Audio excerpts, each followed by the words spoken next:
Assalamualaikum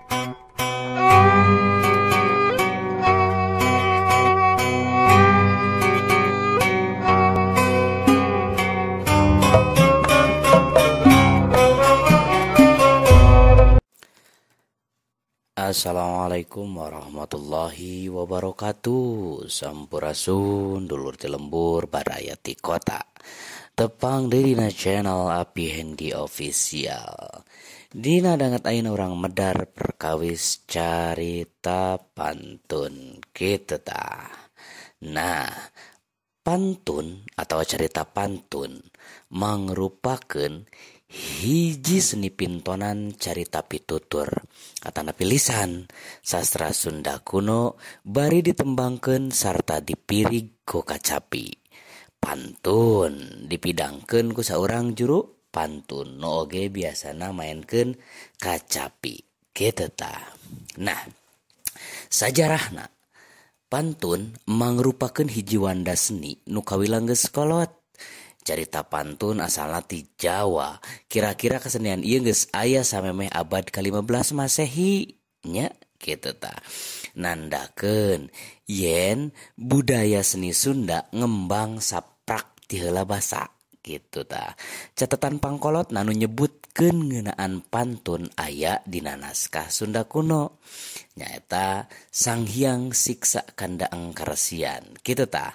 Tah Sang Hyang Siksa Kandaeng Karesian teh mangrupa hiji pustaka Sunda nu ku sawatara ahli digolongkeun kana pustaka ensiklopedik kitu tah. Nu ditulis tahun 1440 sakanya atarapi 1518 Masehi. Nah, ngagunakeun aksara Sunda kuno jeung basa Sunda kuno kitu tah. Eusi naskah Sang Hyang Siksa Kandaeng Karesian ngawangku dua bagian. Nu kahiji disebut Dasakerta salaku kundangan urang rea kitu tah. Ajaran akhlak jeung pancen unggal jalma. Lajeng nu kadua mah disebutna Dharma Pitutur. Nu eusina hal-hal ngeunaan pangaweruh nu sawadina dipimili ku unggal jalma sangkan hirupna mawaguna di dunia kitu tah.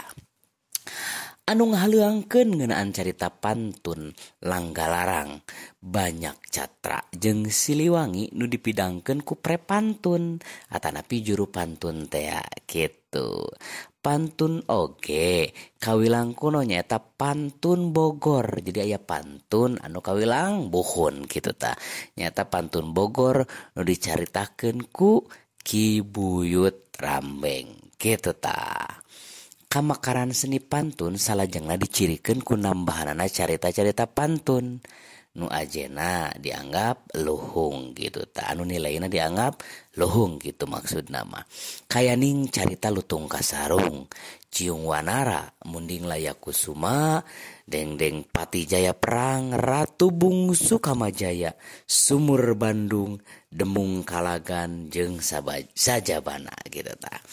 Di kanekes nu masyarakatna hirup dina budaya kuno, seni pantun teh dalit pisan. Anu ilaharna dipidangkeun dina ritual keagamaan atarapi adat. Di antarana carita Langgasari Kolot, Langgasari Ngora jeung Lutung Kasarung kitu tah. Kamakaran atau kaluhungan seni pantun geus nyatetkeun sababaraha urang juru pantun anu kawentar dina mangsana. Nah, di Cianjur misalnya aya Raden Arya Cikondang dina abad ke-17 sarta aya Aong Jaya Lahiman jeung Jaya Wirja dina abad ke-18 gitu. Awal abad ke-20 di Bandung aya Mang Uce gitu kan ya. Sedangkan dina panengah abad ke-20 nu kawentar teh pantun beton Wikat Mana gitu tah. Lajeng aya nu disebut pamirig gitu kan ya atanapi pengiring gitunya. Alat musik nu sok digunakeun dina mirig pintonan pantun teh nyata kacapi gitu nah. Ti mimiti kacapi kuno sakumaha nu aya di kanekes kiwari. Kacapi leutik 7 kawat gitu.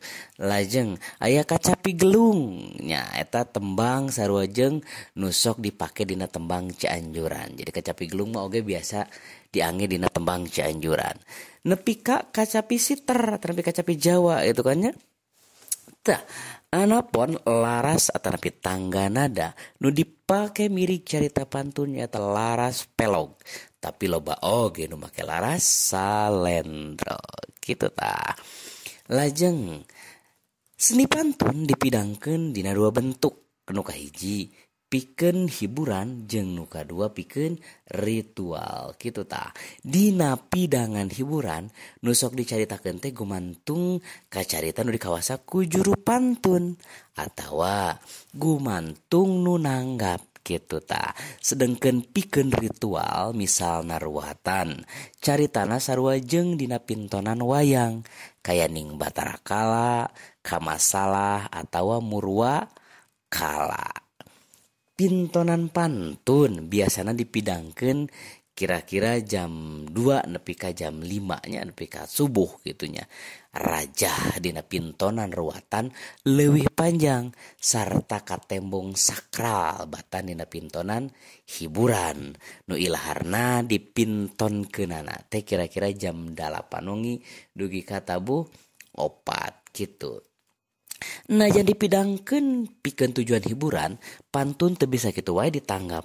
Masyarakat Sunda nganggap pantun teh masih mibanda watak sakral sarta sok dipatalikeun jeung upacara ngamuliakeun karuhun.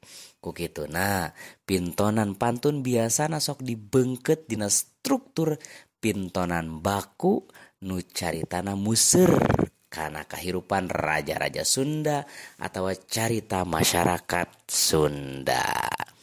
Secara umum pola pintonan pantun bisa diudar dina susunan kieu gitunya. Biasana nya ilaharna aya nyadiakeun sasajen, ngukus menyan, aya Raja Pamunah, carita dibubukan pika panutup sarta ditutup ku Raja Pamungkas gitu. Salaku kasenian nu hirup di zaman Hindu nepi ka Islam teu matak aheng mun ungkara jeung ajaran ti juru pantun teh mangrupa campuran dua zaman gitu. Najan aya istighbar dina Islam, istilah-istilah sarupaning dewata, pohaci, para karuhun, buyut jeung sajabana oge mindeng kapanggih gitu. Kasenian pantun nu mibanda ciri budaya Sunda utamana dina hal kapercayaan Sunda kuno ngajadikeun pantun mah beda hambalan jeung kasenian Sunda liana. Pikeun urang Sunda mah pantun teh mangrupa media pikeun ngararasakeun deui gitunya. Jadi paninengan karena mangsa nanjungna keadaban masyarakatna gitu. Kiwari seni pantun geus loba nu ninggalkeun juru pantun nu aya keneh teh geus kari sababaraha urang kitu tah.